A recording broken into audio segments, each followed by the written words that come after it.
Good morning, Manarat Al Maadi. Good morning, my dear second secondary students, national section. I greet you and I hope you all luck, all success, and all health. Today we are going to start a new program for teaching you online under the supervision of Manarat Al Maadi School, Language School, and I hope you will get a lot of benefit from that. Thanks to Mrs. Nadia Masoud, who suggested and recommended this way as a help and aid for our dear students just to feel in class. Okay, and today we are going to start with Act 4 in our drama Pygmalion. We have already finished Act 1, 2, and 3. Today we are going to discuss and give a good summary for the act. After testing his project, as Professor Henry Higgins called it, at his mother's home day, he decided to work more and more on Eliza, working on her grammar, on her pronunciation, and on her appearance.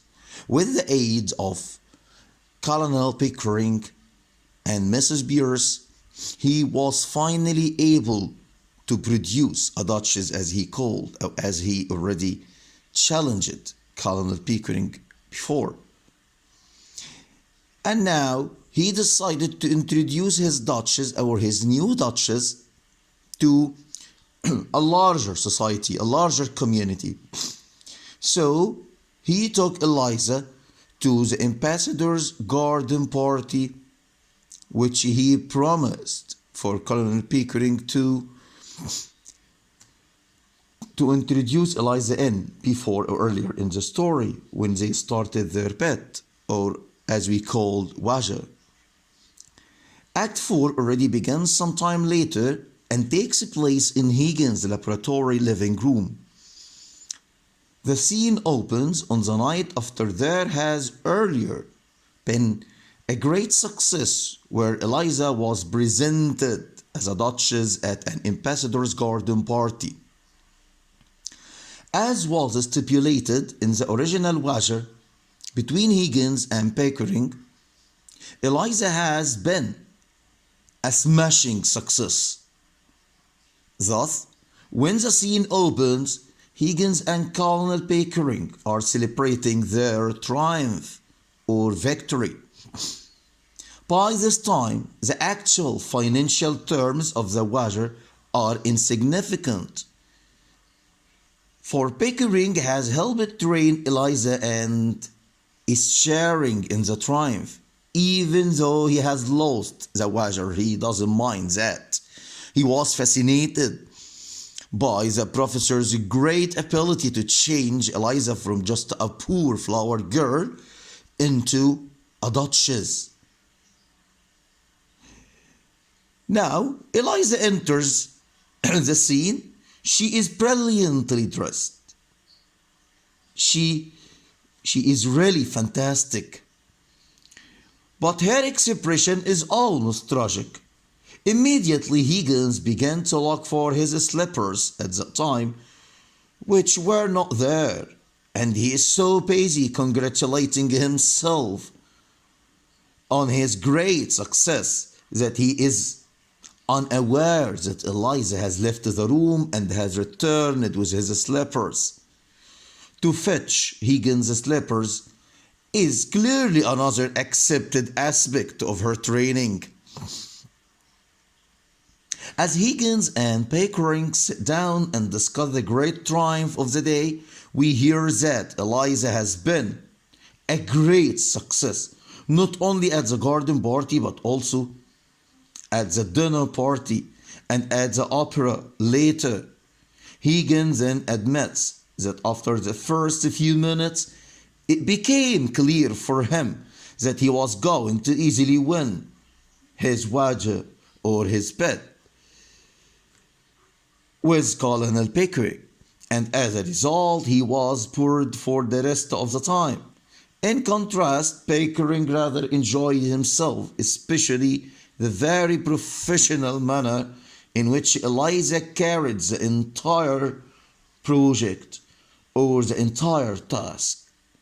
Pickering then retired for the evening, followed by Higgins, who was yelling and crying to Eliza to put out the lights. What do you realize here, my dear students? What do you realize from from Professor Henry Higgins' treatment to Eliza, his student? Do you think he gave her the due respect? Or he just treats her as if she were a servant? She must be obedient for him. He took her for a student, for a servant, okay, and she must be obedient for him to carry out all his orders once he gives them. Okay? The matter which made Eliza very angry because they didn't pay enough attention to her. They celebrated their success, they congratulated each other, however, they failed to congratulate Eliza, who exerted as much effort as them. Then they left the room, leaving Eliza alone. At this point, Eliza gives vent to her pent-up fury as she flinged herself furiously onto the floor. She threw herself on the floor, raging in a great anger. At that moment, Higgins returns, looking for his slippers, which Eliza hurls at him with great force. He is totally baffled. He is overwhelmed by her display of anger. He is furthermore astounded by her calling him a selfish brute who is ready to throw her back into the gutter now that she has won his bet for him. Higgins now is not interested anymore. Higgins is dumbfounded at her claim. He refuses to acknowledge that she had anything to do with his winning the bet. He thinks that he was only the person who exerted efforts. It is Higgins who did everything. When she physically attacks him, asking what is to become of her, Higgins restrains her and says, "What does it matter what becomes of you?" And I think this shows his indifference to her feelings, to her emotions, or even to her future. Higgins' briskness, however, subsides, and he relents enough to question her about her anxieties, her worries, and to offer a glass of champagne to relieve the strain of the day. He assures her that she will feel better now that the garden party is over. Eliza's concerns, however, clearly and seriously involve the future. She asks, "What am I fit for? What have you left me fit for? Where am I to go? What am I to do? What is to become of me?" Even though both Mrs. Beers and Mrs. Higgins have warned Higgins about his dilemma, he has obviously never given it a moment's thought. They predicted what would happen. However, he insisted on making or turning his eyes blind to the results, and he was mainly concerned at that time with the success of his project and proving for Colonel Pickering that he is a great professor who can do anything with his science, the phonetics. He can't imagine that she will have any difficulty in finding something to do, or even in marrying someone. After all, not all men are confirmed old bachelors like Higgins and Pickering. Maybe Mrs. Higgins could find a young guy for her. Eliza then informs him that all that she has ever done is sell flowers. Now, as a lady, she can't even sell flowers. All she can hope to do is to sell flowers now. She wishes Higgins had left her where he found her. Here, she has apparently forgotten that she came to see Higgins, not the other way around. Higgins returns to Eliza's original desire to work in a flower shop, and he suggests that Pickering could perhaps set up Eliza in her own shop. Higgins thinks this solution settles everything, and once again, looking for his slippers, he prepares to retire. But Eliza has one more question. She wants to know what clothes belong to her personally. That is, what clothes may she keep and what clothes belong to the experiment, as she called. It is clear, my dear students, here that Eliza intends to make the professor angry, to arouse his anger just as he did with her. Okay?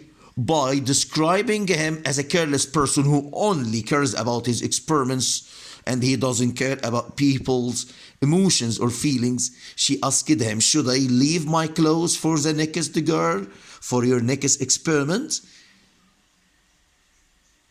After all, Higgins and Pickering might need some of the clothes for the next girl they pick up to experiment on. She reminds Higgins of her past. I am only a common ignorant girl, and in my station I have to be careful. Higgins tells her that she can take all the clothes, but she cannot have the jewelry because it was rented. She attacks him. She antagonizes him further by asking him to take the jewelry to his room so there will be no risk of their being missing. She also returns a ring which he bought for her, but he throws this ring so angrily into the fireplace that Eliza crouches over the piano, her hands over her face, crying, "Don't you hit me!" She thought he would hit her at that moment. Higgins now feels wounded, and this was a triumph or victory for Eliza. She already could do what she intended. She could get the professor to a point where he feels insulted or offended by Eliza. And when Eliza tells him that he had better leave a note for Mrs. Pierce because Eliza herself, won't to do his errands anymore, he leaves, slamming the door savagely, forcibly, and calling Eliza a heartless gutter snipe. Alone, Eliza senses her triumph over the master. Thus, she quickly kneels and digs the ring out of the ashes. She finds it, considers it for a moment, and then threw herself down and goes upstairs in rage. This is the end of Act 4. I hope you will get the most important points of Act 4 for today, my dear students.